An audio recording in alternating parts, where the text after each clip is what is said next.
আমরা দেখি যে তারা পক্ষপাতিত্বমূলক আচরণ করতেছে। এটা যদি তারা ভবিষ্যতে করে সেক্ষেত্রে নির্বাচন কমিশনের প্রতি আমরা সম্পূর্ণ অনাস্থা দিতে বাধ্য এবং তাদের বিরুদ্ধে কিন্তু আমাদের তখন কঠোর ব্যবস্থা নিতে হবে।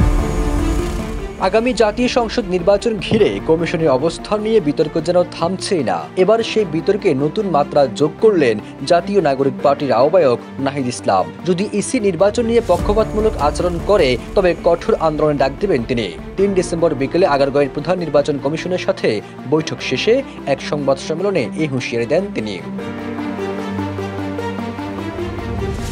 নির্বাচনে অর্থ ক্ষমতা প্রভাব নিয়ে গভীর উদ্বেগ প্রকাশ করছে এনসিপি। এ সময় নাহিদ ইসলাম বলেন, হলফনামায় প্রার্থীর তথ্য যাচাই বাছাই করার জন্য ইসিকে বলা হয়েছে। এছাড়া অর্থ ব্যয়ের বিষয় ইসি যেন কঠোর অবস্থান নেয়, যারা কালো টাকা ছড়াবে তাদের বিরুদ্ধে যেন দ্রুত ব্যবস্থা নেওয়া হয় সে বিষয়ে বলা হয়েছে। এছাড়াও ডিসি এসপিদের বদলিতে রাজনৈতিক প্রভাব আছে, এই প্রভাবের কারণে তারা নির্বাচনে প্রভাব বিস্তার করবে, তাই প্রশাসন রদবদলে যেন রাজনৈতিক প্রভাব মুক্ত থাকে সেদিকে ইসিকে নজর রাখতে হবে।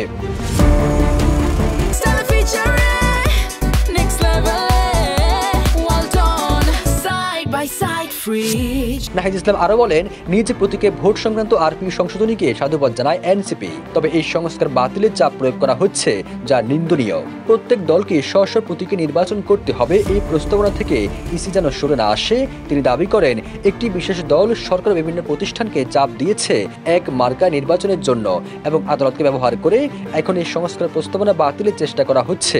এনসিপি এই বিষয়ে ইসিকে শক্ত অবস্থানে থাকার আহ্বান জানায়।